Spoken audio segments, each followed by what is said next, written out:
Hello friends, welcome to my channel. আজকে আমি বানাবো মটর ডাল আর ডিম দিয়ে রেসিপি।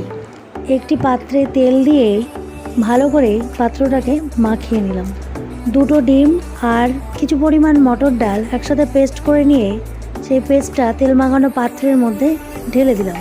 তারপর ফুটন্ত জলের ভিতরে পাত্রটা বসিয়ে দিলাম। তারপর ঢাকা দিয়ে দিলাম।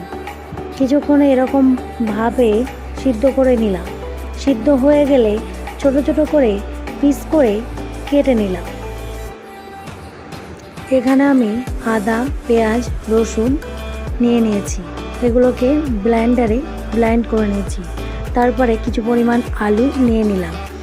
কড়াইয়ে তেল দিয়ে দিলাম। তেল গরম হয়ে গেলে আলুগুলো ভালো করে ভেজে নিলাম। কেটে রাখা পিসগুলো একটু ভেজে নিলাম।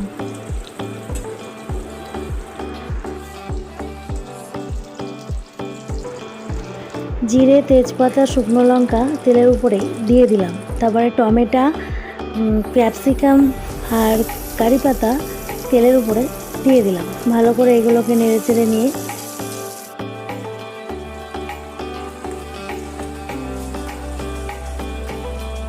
পেঁয়াজ, আদা, রসুনের পেস্টটা ঢেলে দিলাম। দিয়ে একটু নেড়ে চেড়ে নিয়ে ভালো করে মশলাটাকে কষিয়ে নিয়ে লবণ, হলুদ, লঙ্কার গুঁড়ো, জিরের গুঁড়ো দিয়ে সবগুলো ভালো করে মশলাটাকে কষাতে থাকবে। তারপরে আলুগুলো ঢেলে দিলাম।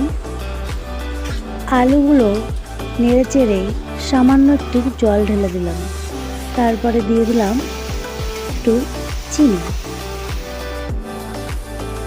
তারপরে কেটে রাখা পিসগুলো দিয়ে দিলাম। ভালো করে মশলার সাথে মিশিয়ে নিয়ে যখন মশলাটা একটু শুকনো শুকনো ভাব হয়ে গেল তখন গরম জল ঢেলে দিলাম।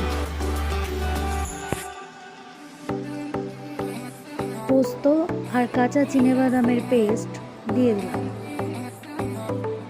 তারপরে একটু নেড়ে চেড়ে নিয়ে একটু ফুটলেই একটু মিট মশলা, তারপরে একটু ঘি আর নামানোর সময় দিয়ে দিলাম গরম মশলা।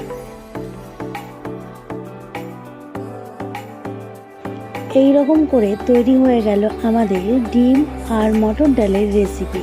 এইভাবে তোমরাও বাড়িতে বানিয়ে খাও। আর ভিডিওটি ভালো লাগলে একটা লাইক করে যাও। বাই।